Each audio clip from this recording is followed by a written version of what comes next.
Hello viewers, I'm SB and welcome back to Endless Legend Symbiosis, where I think we're doing very well, sort of.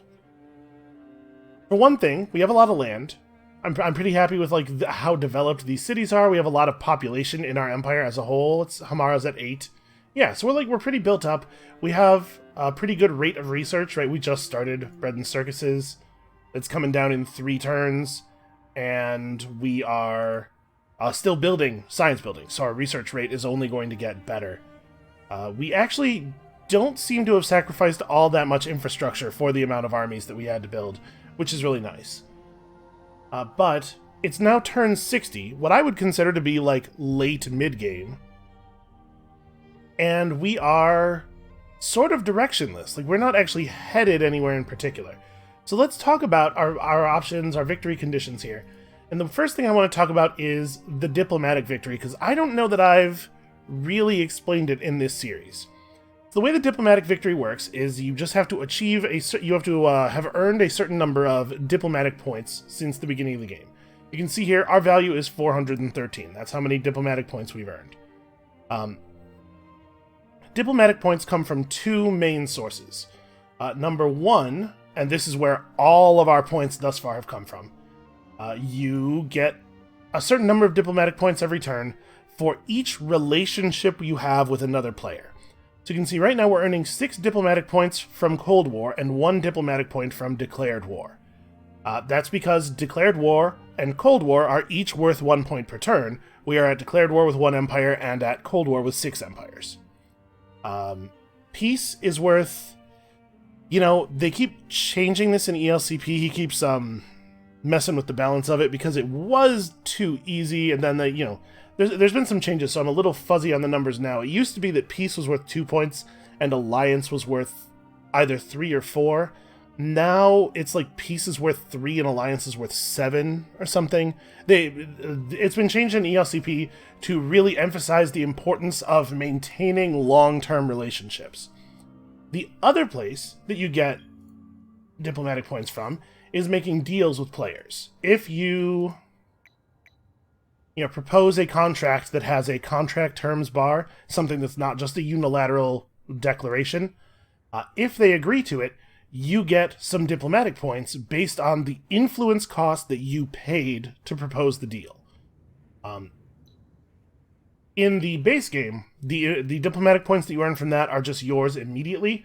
In the Endless Legend community patch, they go into this buffer, and they sort of they flow into your actual diplomatic point account, sort of slowly over like 20 turns or something, to prevent a player from just being able to go, well, I have 15,000 influence, I'm just going to dump all of it into deals and immediately win. So it is... I don't remember exactly what the exchange rate is, because that's another thing that has been changed once or twice in ELCP. It might be every 10 points of influence in the cost earns 1 diplomatic point now. Something like that. It's in that neighborhood. So, if we were going to try to pursue a diplomatic victory, we would need to now focus on getting our relationships with the other players up. I should point out that even though we have been kind of directionless and we haven't really been putting any effort into the diplomatic victory, we are in a lot better position than a lot of factions would be, because the fact that we met everybody on turn 1 and thus have been at Cold War with all of the players this whole time means that we've got 400-something points, where in our situation, if we were playing almost any other faction, we would only have known the Broken Lords and the Alagi, right? Maybe we would have met one other player from them, like sailing a ship past the coast or something, but we would probably have well under half of this amount of points. So we're not in a terrible spot. We do, because we are Draken, have the ability to force diplomatic conditions on people. So you can see here, we could negotiate for peace with blue, and actually that doesn't look like it's that unreachable. And that carries a pretty low diplomatic cost. Or we could just tell them, hey, we're at peace now. It's considerably more expensive, and you don't earn any diplomatic points for declaring it because it's a declaration, not a deal. But it would get us those sweet diplomatic points coming in, and we have the same option available to us when we get a hold of Alliance Tech. You can see we gain the Force Alliance term. So we have to, first of all, find deals the other players will take, and secondly, get enough influence to actually execute those deals. Probably, public works is fairly important to us in the near future.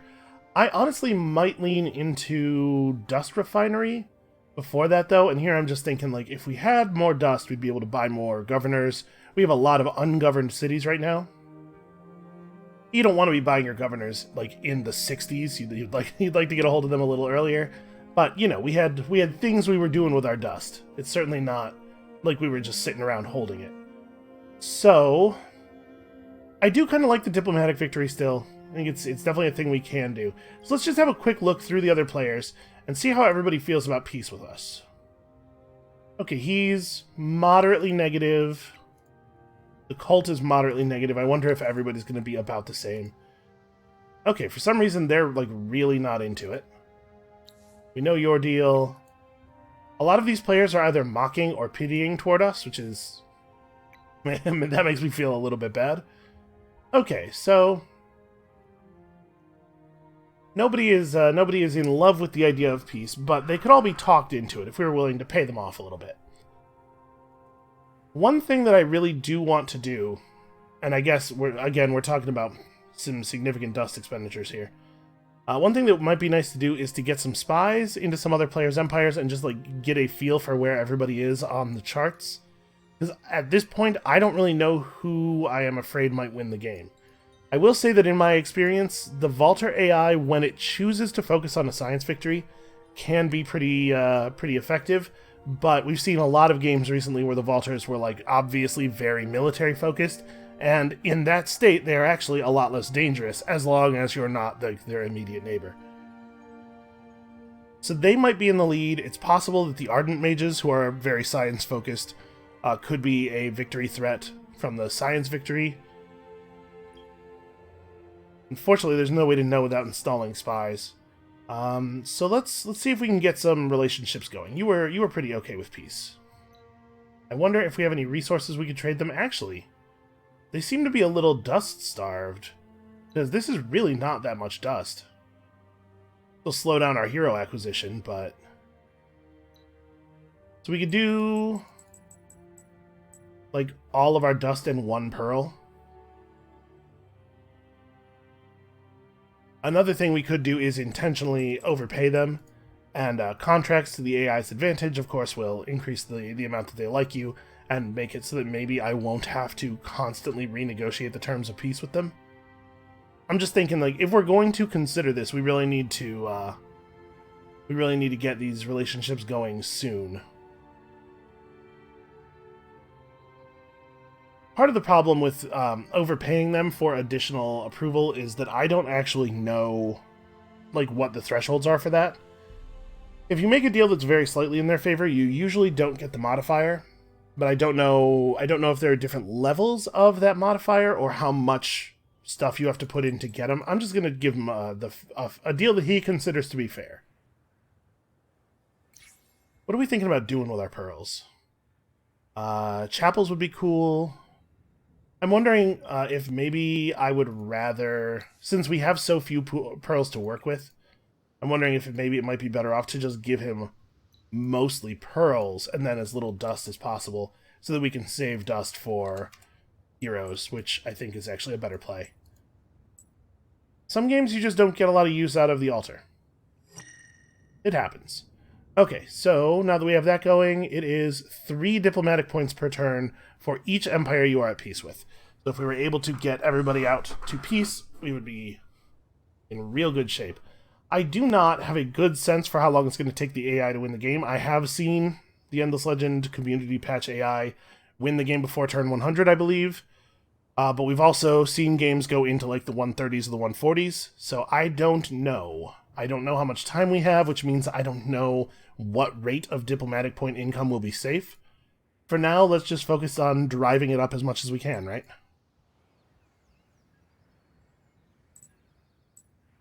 Okay, you guys are waiting until you can be recombined. There is still a green army over here, and we do need to run up and play defense on that. As the ownership levels of these cities climb upward, they'll start to generate their own real garrisons, and actually... Okay, we are right now content.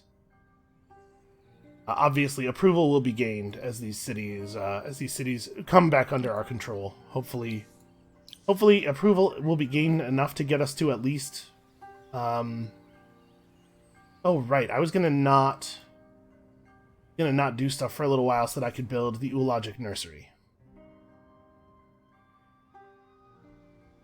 Or did I put that in the queue already? No, yeah, I totally put that in the queue already. Okay, I am free to spend the resources that we have now, which means public granary.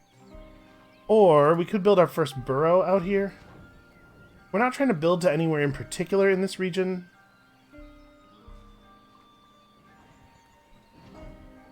This would be an extra 14 points of resources, whereas the public granary is at least 15, and also it's all food, which is pretty good, actually. Yeah, okay. I think that's good. So we're just going to have to defend ourselves from green. I guess maybe we didn't eliminate green. That's actually fine. Probably even better.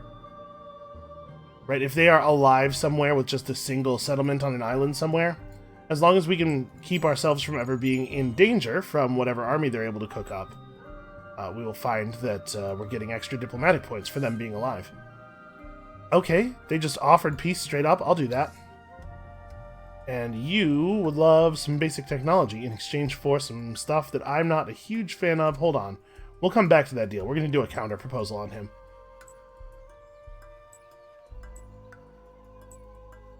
So yeah, green must still have a village alive somewhere. Okay, you know what I didn't look at while we're around here? So what do we now have assimilated, or the ability to assimilate? Boss is plus 5% food per village. We only have one village. These guys are plus 5 approval, and all the rest of this stuff is army stats. So we don't really have a good infrastructure assimilate available to us, unfortunately. Probably Gelderis are going to stay assimilated for now.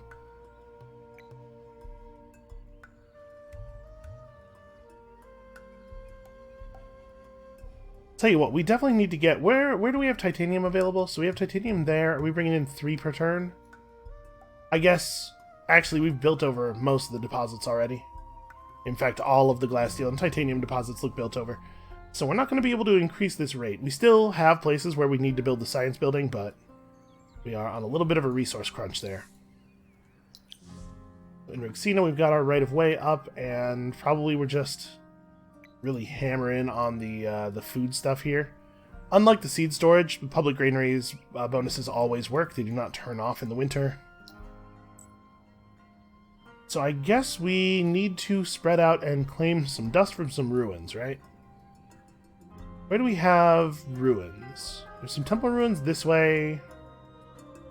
These down here are temple ruins. Probably what we'll do is split off individual ice wargs to go and clear this stuff up. Oh, also... there's a tile down there that has 6 pearls on it. Okay. Let's talk about proposals. You want tech? I get that. I also like tech.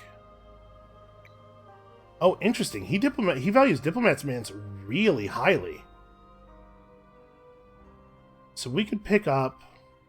I don't really want any of this Era 1 or 2 stuff, but we could grab Uncommon Alloys to give us access to better weapons here, just in case green does want to return. Uncommon armor would give us trinkets that we could potentially use on our governors, but I think having a better class of weapon to move up to would be better. So we get smelting station to get the resources, and then something else to turn the resources into useful stuff for us. It costs exactly all of the influence we have. That is going to delay our pursual of peace with the other players. But that's pretty good for us, actually. Okay, so somebody this turn entered Era 4. We are close to being 3 techs into Era 3, so that's we know just about how far behind we are. That is not a terrible rate. So once we have our adamantium extractors and all this stuff all going, what does it cost to buy one of these out? 581. That's a shame. That's a big number. Okay, this is the other one. Alright, once we have all those up, we can start pursuing some more advanced buildings, such as the public works, although we are going to have to get a Palladian from somewhere for this, for the museum. Not really sure what my plan is on that. Well, one problem at a time. So now I'm thinking we do want to get the Oologic Nursery done, but we also want to pull some people off of some stuff onto influence, because we really got to get these relationships negotiated. Can we draw some people off of industry here? It would take several turns for us to run out of food. It will take 2 turns for us to run out of food. But I'm just trying to make sure we actually have the influence necessary to run the deals as quickly as we can. And I think a lot of these cities that still have low ownership, we can afford to move over to influence, because our influence output is not affected by the approval level at all.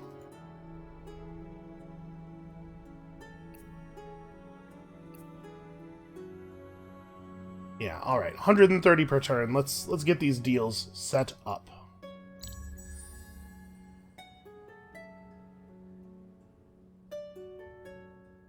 Alright, and let's hope that the Skyfin does not steal any of our stuff. We could just attack the Skyfin, but I don't necessarily want to worsen relationships with other players right at this moment. Try to be a little bit cautious about people's feelings, because we need them to like us for important mechanical reasons.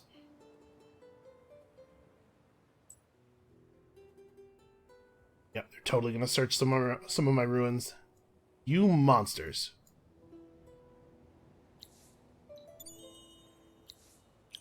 Okay, 100 dust. That puts us solidly on hero buying territory. There are no temple ruins over here. There is still green running around, making a general nuisance of himself. We probably don't want to deplete our armies any further. And we gotta have somebody go over here and clear this out, right? That's got to get resolved. You guys, I suppose, just follow. We could try to spread out and, like, make sure we have defenders near Neth, so that if Neth gets attacked, we're not going to just immediately lose it again. But also, there could be more green units over there than we can currently see. I suppose let's send both the armies. This might be overkill. Definitely want to get one of those going. So, who was the next coolest with peace? You're kind of okay with it. Okay, you look like you might be convincible. Unfortunately, we don't have a lot of pearls to trade anymore. We can just trade tech, right? But I'm a little leery of trading tech, in particular to a player who I think might be headed in the direction of a science victory. So maybe what we want to do here is just get these deals done with dust. Unfortunately, we just don't have a lot else to trade. Tech deals are quite expensive. And the cost of trading tech goes up as you do it more, which is a little bit of a shame in many cases, and actually quite good for us, because the more expensive the deal is, the more points it's worth. Honestly, I'd be willing to do a truce with you if you're... Really? Okay. Apparently we're not done fighting yet. Kind of crazy to me.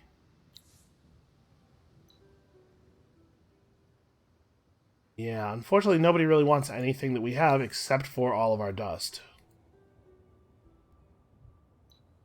It seems like we might have to just force peace with some of these people. Well, that's the thing we can certainly do. Oh, apparently force peace with the Ardent mages is really cheap. Why is that so cheap? Is it that cheap with everybody? Yeah, 107, huh?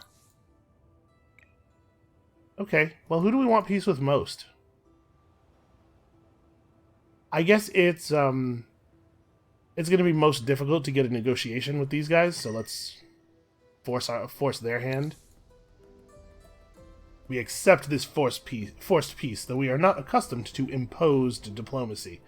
That's a really good term for what we do. Imposed diplomacy. Are you kidding me with this?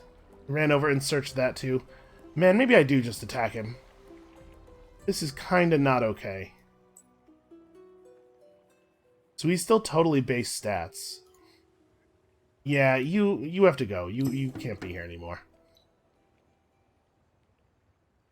Alright, he's out of move, so we'll just kill him at the beginning of next turn. Working on that Oologic nursery. We're definitely going to want to force peace with the Alai right after this, since negotiations are likely to be off the table.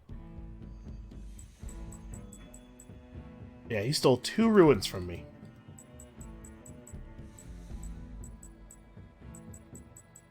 Oh, also, I totally did not hire a hero before ending the turn. Probably I should have.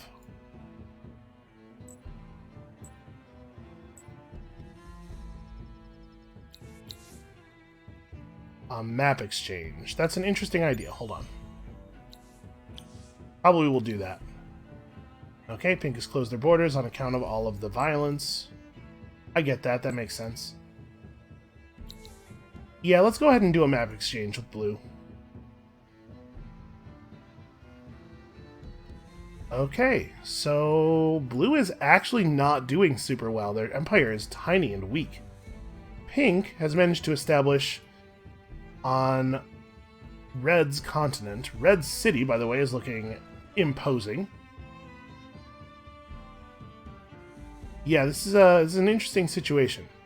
We generated kind of a strange game world here. Wow, apparently they have a huge amount of health regen. Did that guy regen like 70% of his HP between turns there? Oh, something crazy.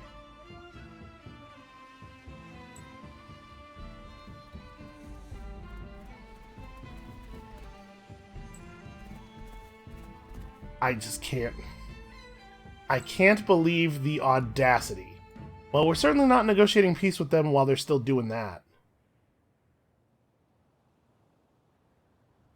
Yeah, they searched like all of my ruins. It's usually not worth it to run off like every one of a player's units, but sometimes they are monstrous and insufferable. Well, there's not really anything for this warg over here to do, then. I guess, while we're fast, let's run down here and see if any of those pearls over here are still in place, because I could use them for bargaining. How about you? Peace doesn't look terribly expensive, but you don't want any of the stuff I might offer you, so I have decided that we are at peace. And we're probably just going to have to do the same thing to these guys.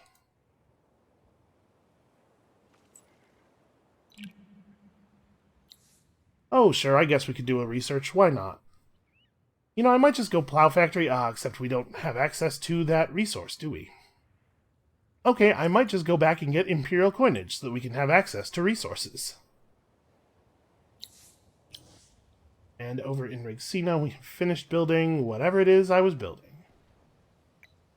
Well, it's probably time to start building out. We have a lot of important, valuable territory to gain over here.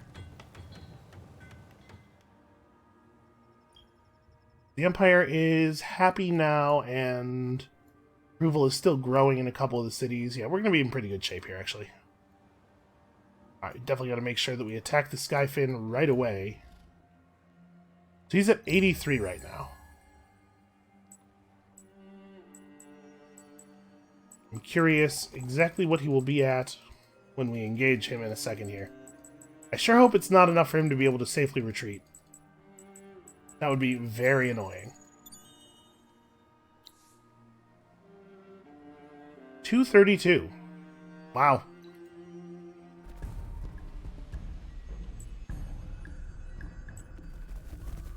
Let's see. He's going to move 4 spaces and then attack with 3 range. So actually, we can totally start all the way back here.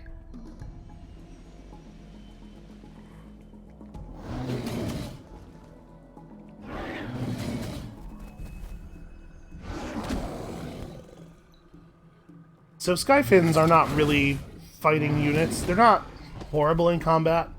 But certainly, like, they're a lot better than having preachers running around or something. But they certainly can't stand up to a real a real attack. Skyfin can beat most individual units early in the game, just due to having a really large amount of health for a single unit, but they're not going to do well against any kind of actual military force. They're not going to be able to fight off armies or anything. A truce, and they'll pay me 32 titanium. I accept. Nobly and graciously, I accept. I absolutely will not give you public granary in exchange for maps. What are you even thinking right now?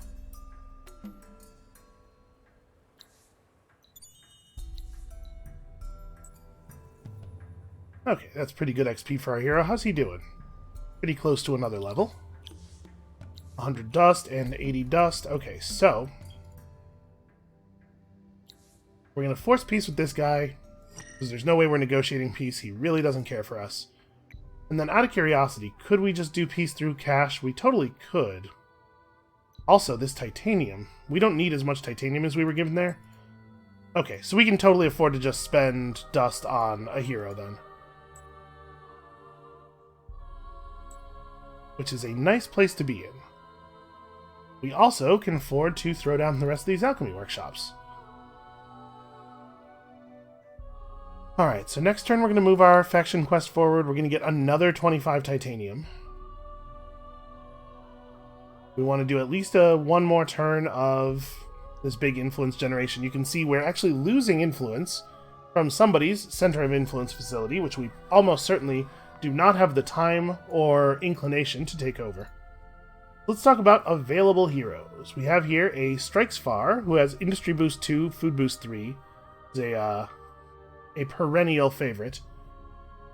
We could get another Archivist, Eslik Tarash, who does not make much of a governor in my opinion. Let's see, you have no governing capacities, you have Food Boost 2 and Influence Boost 3. That's certainly interesting. Influence Efficiency 2, Food Boost 3 is good. We also could hire spies for the heroes for the purpose of spying. We don't necessarily need to do that, but ignorance always makes me nervous. Hard for me to imagine that Strikes Far is a bad play, though. Food and industry is just like everything a growing city needs. Alright, so where shall we put him? Let's put him in Neth, maybe? I think Neth is the least developed of our cities, and I would like to fix that. He'll help push things along over there. We do, remember, have shipyards, so we can send our units out on the ocean. I'm not sure that I necessarily want to. I guess we can see that a lot of these ocean regions are not actually owned. Strangely, there seem to be a bunch of fortresses that don't have facilities attached to them out here, unless we just can't see. It must just be that we can't see the facilities. There's no way all of the fortresses spawned with no facilities attached. It is possible, I think, for a fortress to not have any, but I don't think all of them would. So we should probably put somebody out on the water, though. Just have a look around. Or it might be worth it to pick up... We don't have ship tech, do we? No, it might be worth it to just pick up boarding vessel. And just build 1 or 2 boarding vessels, because they'll get around to the sea ruins a lot faster. I guess that can be this guy's job. He can run off this coast. You can run over there and grab that, and we'll just have this ice warg jump in the water and sail around over here. You guys, I don't really know what to do with you.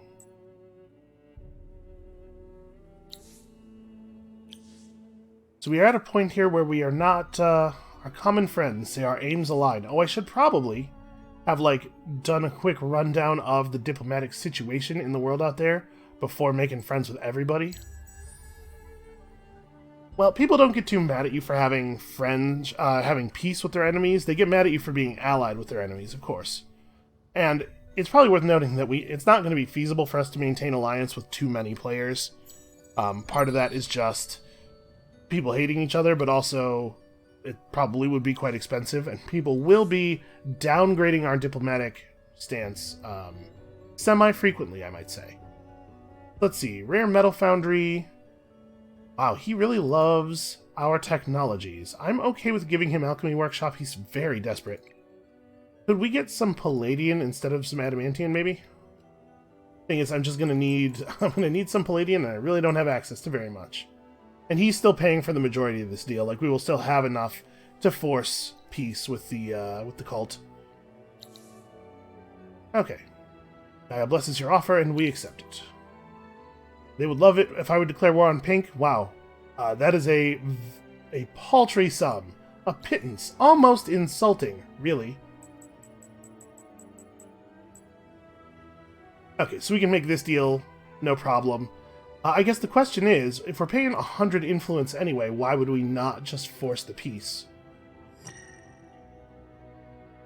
I mean, I don't think they like it so much when you force the status on them, but they'll get over it. And if they don't, we will just tell them that they are over it, and they will be unable to deny us.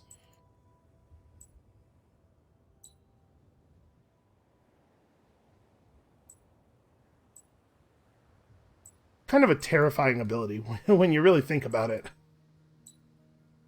It's supposed to be manipulation, right? It's not flavored as direct mind control, but functionally it's not all that different from direct mind control. Alright, let's go get some sea ruins. Also, for some reason my Ice Warg leveled up. Did he walk? Oh, he walked through a Conflux. Confluxes do confer a small amount of XP when you touch them. Alright, so we got our Ulagic Nursery, and Propaheni awakens. The sights and sounds of the Ulagic Nursery give some solace in this strange place, but she feels the same gnawing unease as her sister. Doubtless they had many means to listen and study the planet, but the knowledge of these ways disappeared when they warred on themselves. She is loath to inspect ruins and desecrate their remains. The very thought is unpleasant to Propaheni. Instead, she decides to work methodically through the many minor peoples they have encountered, speaking to their scouts and their wise men to see what information they have gleaned. This is and always will be the role of the Draken, to protect and guard the lesser peoples, to maintain things as they are in a world of chaotic change. Should it be too worrying, a trip back to the security of Drakenholm may be necessary in order to explain, consider, and decide. Assimilate 2 minor factions and make sure you have at least 6 villages pacified within your empire. Okay, well that's extremely doable. And when we do that, we will earn the Spheroid of Draken Lore, which gives a big army vision range boost, and I don't actually know what Inspiring Leader 3 does. I guess we'll find out. So, we will just grab this tech, which gives us another minor faction assimilation slot, and we'll bring on the boasts, probably. The very small amount of food is more valuable to us than probably anything else we could get from assimilation at this point. So we're still saving up for another hero. It's gonna be more like 650 by the time we get there. But governors are powerful. Not a good idea to neglect your governor count. So we want to have a little bit of an influence bank so that if people change status on us, we can force it back. Of course, you can always declare... Sure. You can always declare a reduction in status. So like from peace to Cold War, but there is a cost modifier based on the amount of time that has passed since the last change. So it would be pretty expensive in terms of influence for anybody to cut their standing back to Cold War with us right now. As time passes, it will get less and less expensive, and eventually they will do it. And when that happens, we want to have enough influence to undo it, to reverse their foolish mistake. You know, you can't blame them. They know not what they do. They just can't see the big picture. So here... What do we want to do? I kind of want to move everybody over to food here. And maybe, like... We could build the husbandry center there. I guess it would be better to have it here. Also, this city still needs some stuff done.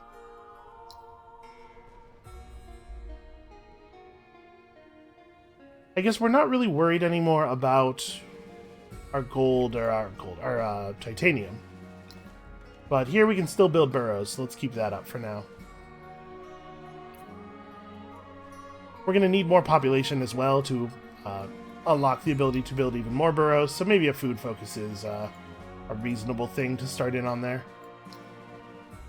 And Yehedo doesn't actually have anything terribly compelling to build. I guess the city is already partially expanded. We should probably just get some of it leveled up. So we build here, and then here we can get some levels going on some of it. Active aggression during Cold War? Okay. Okay, I get it. You're upset. I see where that's coming from. I understand you. But you did steal all my ruins. I'm going to go ahead and build this watchtower, even though we don't necessarily really need the watchtower, just because we sort of don't have anything else of value to build. We can't build this because there are no forest tiles in the city at all. Yeah, and we'll work on some food and hopefully be able to build another burrow soon.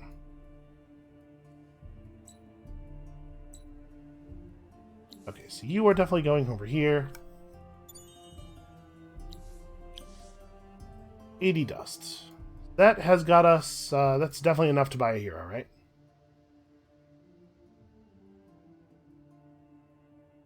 So we were thinking about maybe some Senate and Wana. Food boost 2, influence boost 3 is pretty good. I don't love the Draken governing tree. Draken faction skill tree. But a lot of these other heroes are kind of not compelling. Influence boost 3 is nice. That's a nice thing to have. And you know what? He has dust boost and influence boost, and his tree gives what? It's like a little bit of dust from forest, and I guess that's actually it. Yeah, these are not super powerful governors, sadly. Alright, let's go ahead and get you. We want to install this governor in a place that has a river, because the Draken skill tree starts with bonus food from rivers. Also, that city is going to have enough districts that Narrative Master will actually be useful. Here's a question. Would it be possible to force peace? No, okay, we can't force peace until after we're out of the truce. So you can see truce also provides 1 diplomatic point per turn. Our overall rate of diplomatic point gain, though, is pretty good now. We have to get to 3250, right? That's influence, sorry. Yeah, we have to get to 3250, and we have 503. We're gaining 19 per turn, so at roughly 5 turns to 100, the fact that we have to gain 2700 more is bad. That puts us finishing this victory somewhere around turn 200 something. Obviously, we're going to have to get some alliances going, and then we're going to have to make some expensive deals in order to accumulate the diplomatic points in time to not just get totally blown out of the water by some other player winning their own little internal victory. And honestly, you guys are just like going to hang out over here? Or no, you know what we should do is we should put them in a garrison. I'm so used to our second army having a hero attached to it. I did not remember that is not how we did things this game. Yeah, the second army can just go and, like, chill in Mykara, level up Jess and Murdap or something. So this turn we get Imperial Coinage, and then I bet it's like a 1 or 2 turn research to get the next thing, 2 turns. Okay, once we have that, we will be in position to move our faction quest forward. I don't know that it's reasonable to think that we might finish our quest. I don't remember exactly what's in it after this point. Sure. Let's learn some things about the world. Okay, that was a useful thing to learn.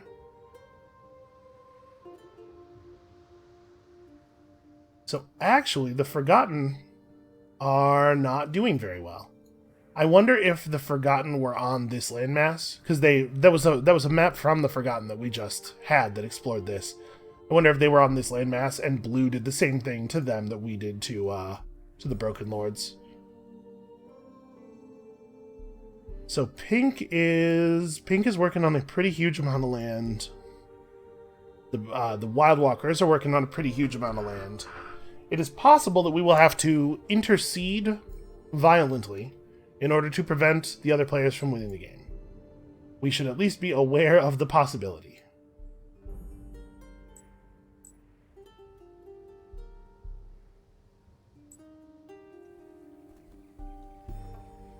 Okay, so let's transfer one of these Drakenlings into the main army here. Hey, I thought you know what? When an army finishes a move, sometimes it reselects the whole army. They definitely had one unit selected, but I think they finished moving and the whole army got reselected, which is mildly annoying, not a big deal. This guy can come over here and search ruins for us at least. This would actually be a really nice place to put down another city. What with it having Palladium and everything. If only we could get Chaka out of here. Chaka's pretty low on health. I wonder if we could maybe take Chaka by force. Also, I hit end turn before moving all of my armies. What kind of amateur hour nonsense is this?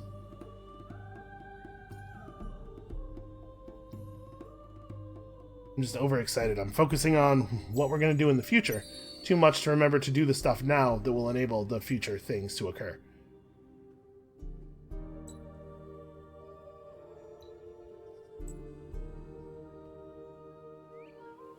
Okay, and I think we're going to head him down this way.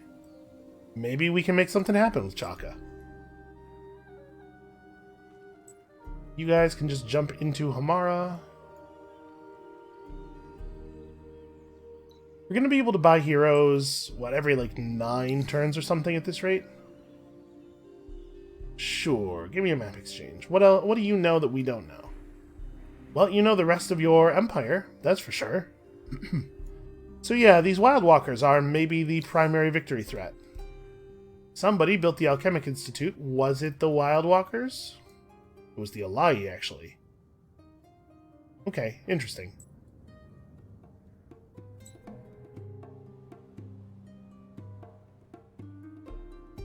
Also, there's a lot of unconquered ocean out there, so there's just a ton of neutral ships running around. Things that we have to be careful of.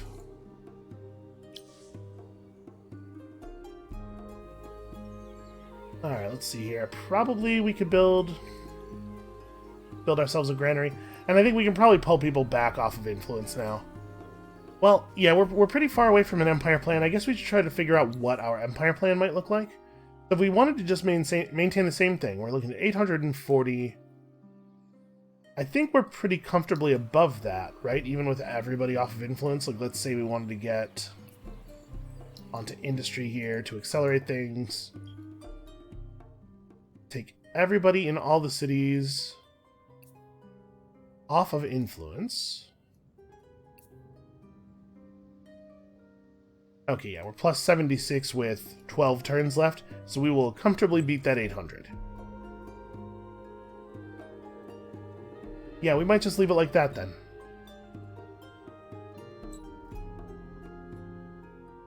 Where do I see... There's actually not a ton of sea ruins out here.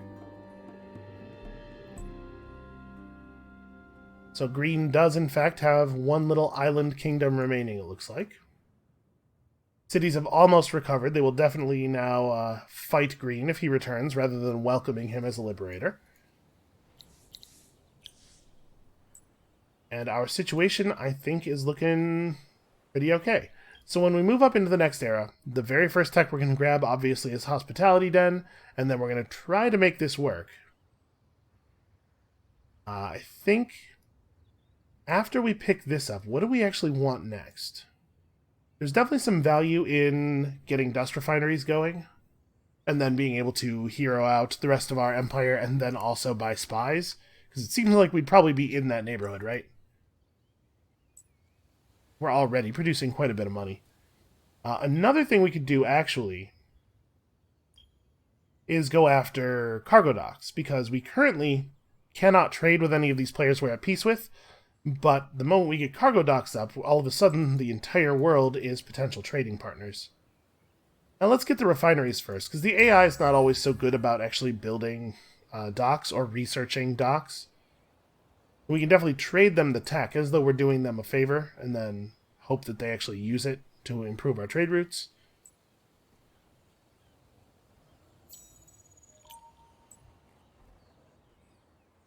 Oh, hey guys. Good thing we're at peace. Looks like it might not be entirely trivial to to take that Urkan by force, though. Also, this is kind of wild. This little tiny ocean region here, just nobody owns this. All right, you're definitely going where you're going. Well, I mean, we may as well parlay with them. Use a roundup action on Regsina to get 25 grass silk and control of this fortress. I've never seen this quest before. You hear from local rumors that a Fomorian group belonging to Manufactorium has fled to one of your cities. Rumors also spread of a certain fortress where an authoritarian government has concentrated all the wealth in its hands through slave labor and martial law. However, the truth of these stories must be known, and you need to find out if these rumors are true and whether or not that fortress is a potential risk. So this fortress is definitely not the only one in this region. If we were to get control of it, we would probably just lose control of it right afterward, and it doesn't actually have any facilities attached to it, so I sort of don't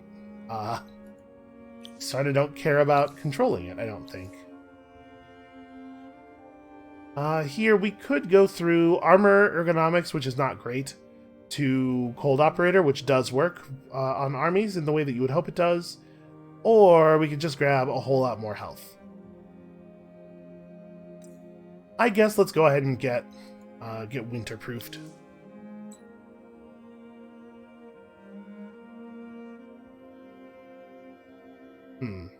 Why did I not grab this? I should probably do that. I should probably grab that. It is nice, though, that green is still alive, because we are still drawing diplomatic points from them, and that's pretty good for us. Okay, here we've mostly gotten things done. A lot of our basic important infrastructure finished here. So I guess it's time to just build out. And we could probably afford to be a little bit more food focused here. Try to get our populations into good places so we can really produce huge amounts of resources that we don't really need. So if we were to put Regsina on Roundup, it would lower the amount of food we're producing per citizen by 50%. Yeah, the thing is, the fortress itself is it's not valuable to have. Okay, let us go and assimilate the boss. Plus 5% food, lucky us.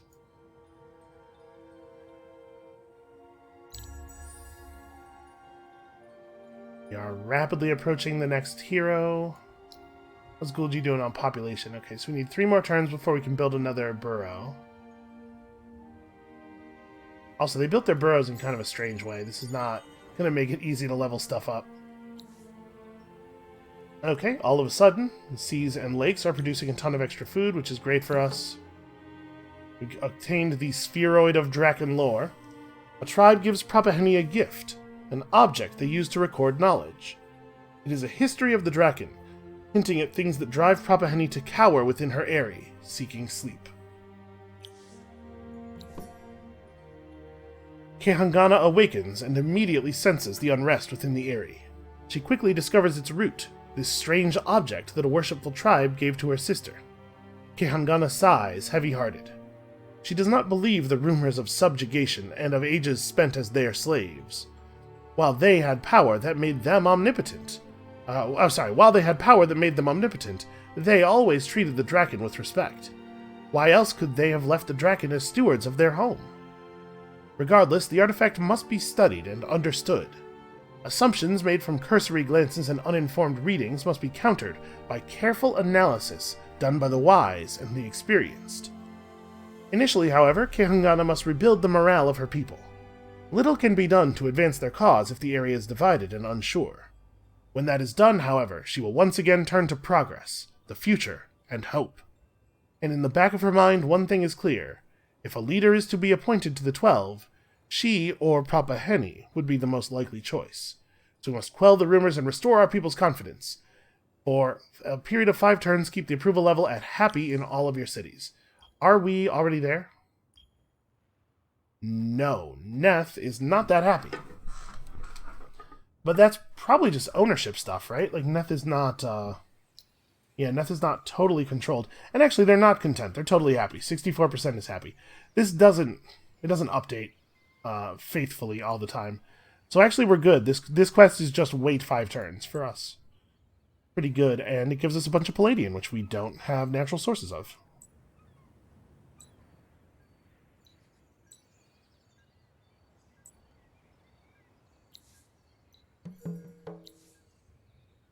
Activate 2 wine boosters for the palliative prow and control of this fortress, which would give us the vision facility plus 2 vision on all of our fortresses. Hooray!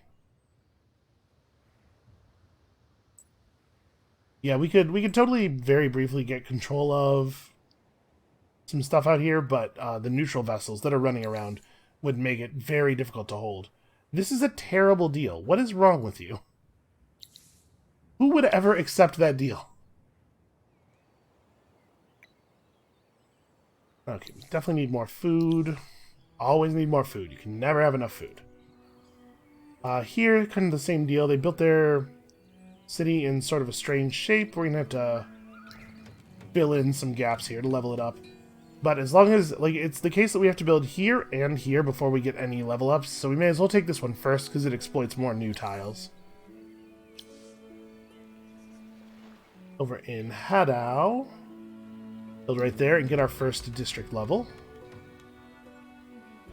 And honestly, you guys could probably be working on food too. This is not an urgent deal.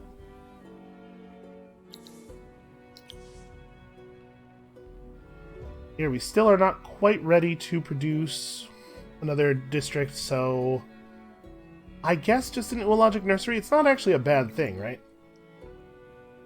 And just keep producing food.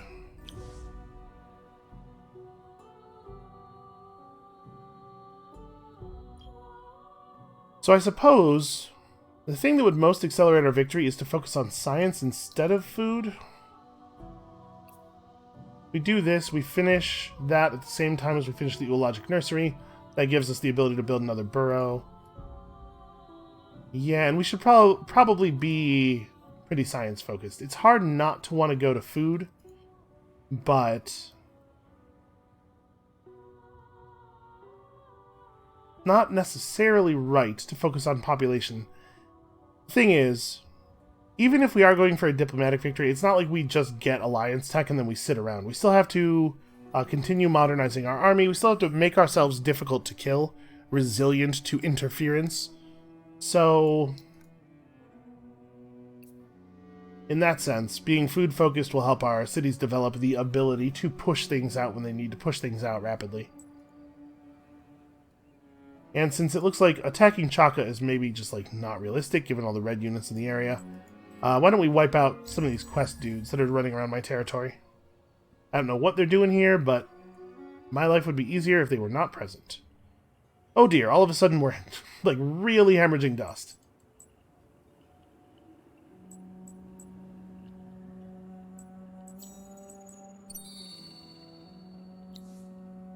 So minus 25% food on cities ended up being the winter effect, which sucks. Going to give us Reaping Station in exchange for Imperial coinage. Man. Blue keeps offering us such good deals. I really want to take this. I think this is very helpful to us. Well, hold on. Reaping Station. We don't actually have a lot of Reaping Station resources, do we? We have some blood crystal. And actually that's it. So I don't really value Reaping Station at all then. I was thinking it was the tier 3 version. You know, like he gave us the improved harvester already. So yeah, alright, never mind. We're not giving you a tech for that. I am also not manually fighting this battle. It is far too easy.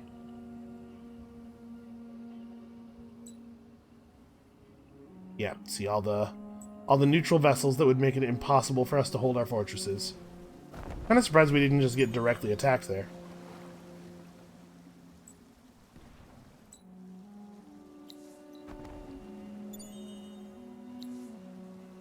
A pedagogitor. Gives your ships fast learner. Yeah, that's not great. Especially for something that requires mithrite to equip. It seems like not a very good piece of equipment. A little bit of adamantium is certainly more welcome.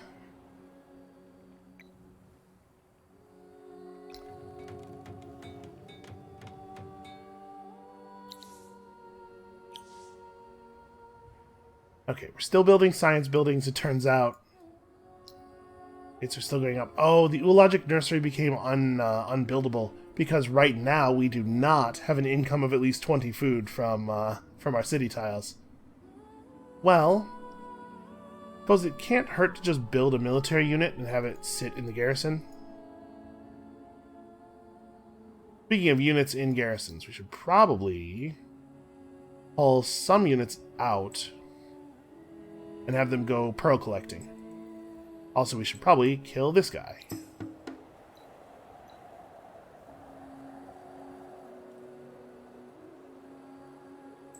I don't know what he was doing down here, but he was definitely making me nervous. Okay, so we have some pearls to collect. We actually have access now, now that we've hit third winter. We have access to the good stuff from the pearl tree, but we really, really don't have a lot of pearls to buy it with. Right here, I think we can just transfer everybody over to dust and keep ourselves slightly positive. We need to start building dust refineries, but we are going to need a hell of a lot more glass steel than we actually have to build those everywhere.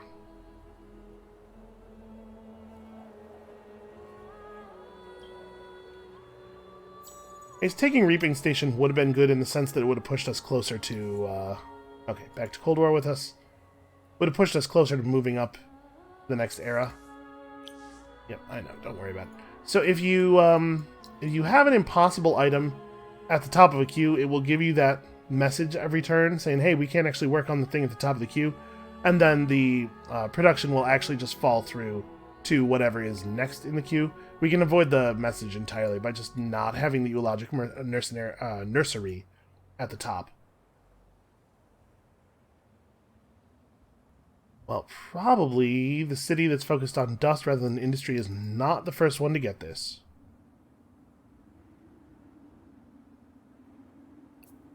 Yeah, we can afford to throw these guys over here and then build that dust refinery a little bit faster. Is it 10? It is 10 glass steel.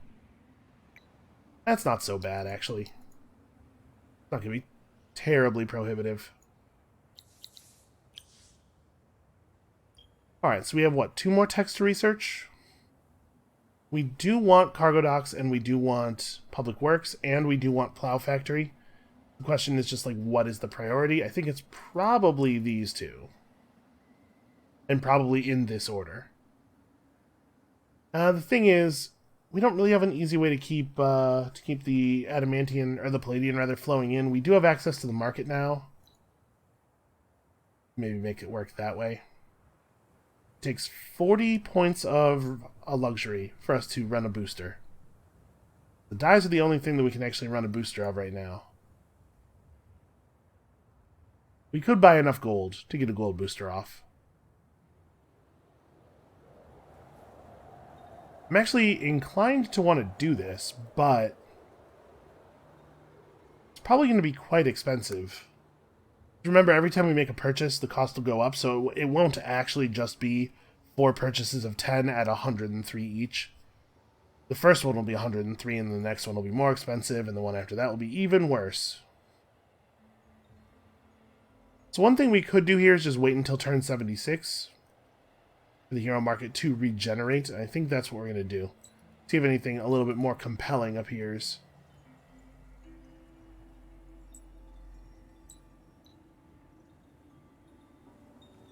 Okay, your job was to run up here and grab the pearls near the capital.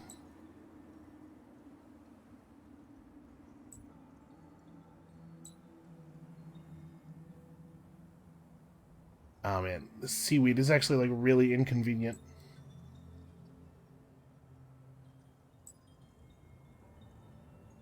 Because we're trying to go east, and the seaweed is going to drift east on the surface of the water and just stay perpetually in our way forever.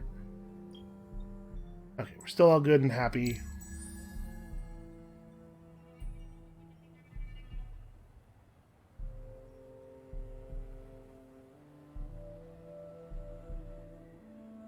So once we get access to Alliance tech, it's possible that we should be leaning harder on influence right now and just banking a huge amount of influence as quickly and effectively as we can so that we can make big deals with it.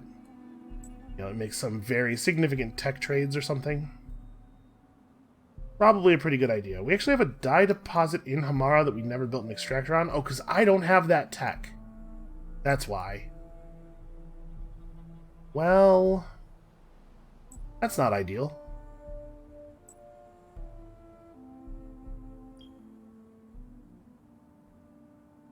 Do I want to not grab Public Works right away? So we can go back and get this?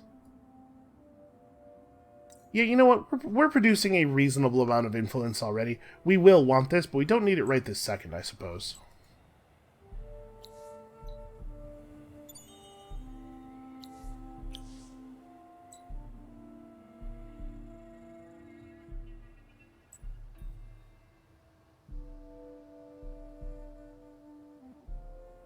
Oh, this is actually the only... There's a border there. The only fortress in this area. Well, I still don't think that makes it worth getting. So are we sailing over to there? Let's sail up along the edge of Green's continent. See what this place is all about. Continent might be too brave a word for the thing we see there.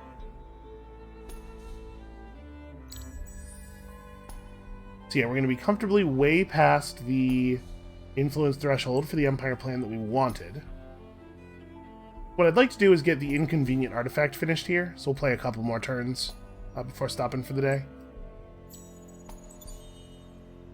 Let's see what the next step of our faction quest looks like.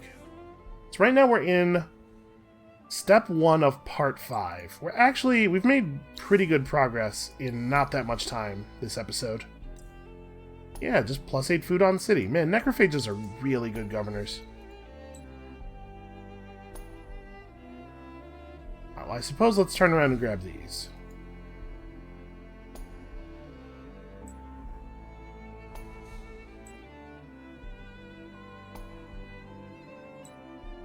I'm hoping that those Fomorians, those pirates, will not attack us because we're not actually in the neutral region. I don't know if the sea-bound minor factions adhere to that rule the same way the land-bound ones do.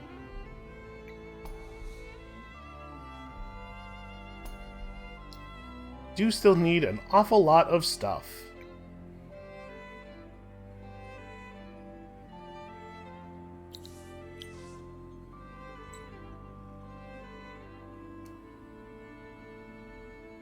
And I guess you're just headed back to Hamara now.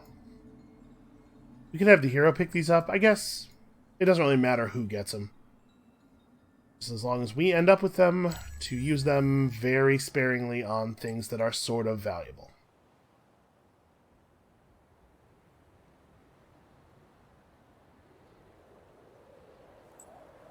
Alright, so we're about to enter the next era. Hopefully, you know, fingers crossed, we got some good luxuries and stuff around here. Wait, did I not... Oh, I unqueued this, but then I didn't actually queue up the extractor.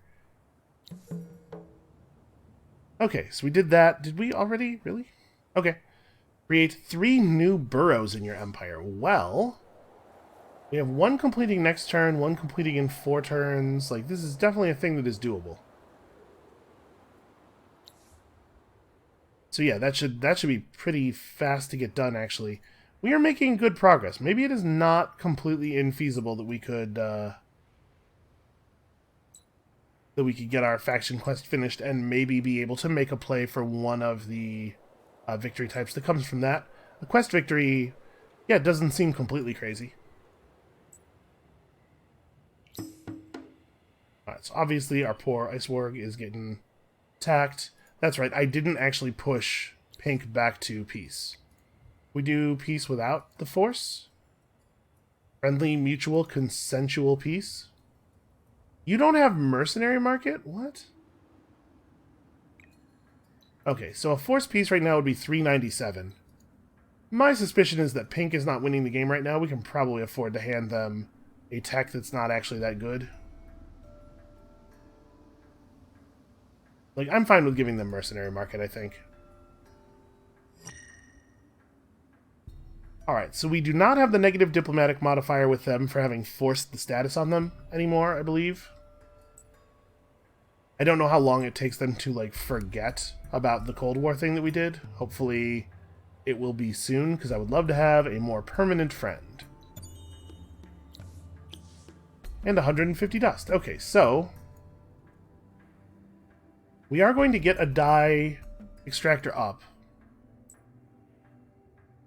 I wonder how expensive this would end up being. You know what, this seems like actually maybe a fine place to leave it. I'm going to strongly consider running the dye booster and maybe transitioning a bunch of our cities back over to influence, because we are probably going to need to build up a pretty significant pile of influence, and probably pretty soon, actually, given the way that the diplomatic point buffer works, so that we can make some big trades and get some more income. Because we're doing a lot better on diplomatic points, but it's still nowhere near enough. So that is going to be it for us for today. Thank you all so much for watching. Come back next time to... Listen, I'm not going to lie to you. It's not going to be all that exciting. It's going to be a little bit like this episode. Come back next time to watch all the numbers slowly climb up. And we'll see you then.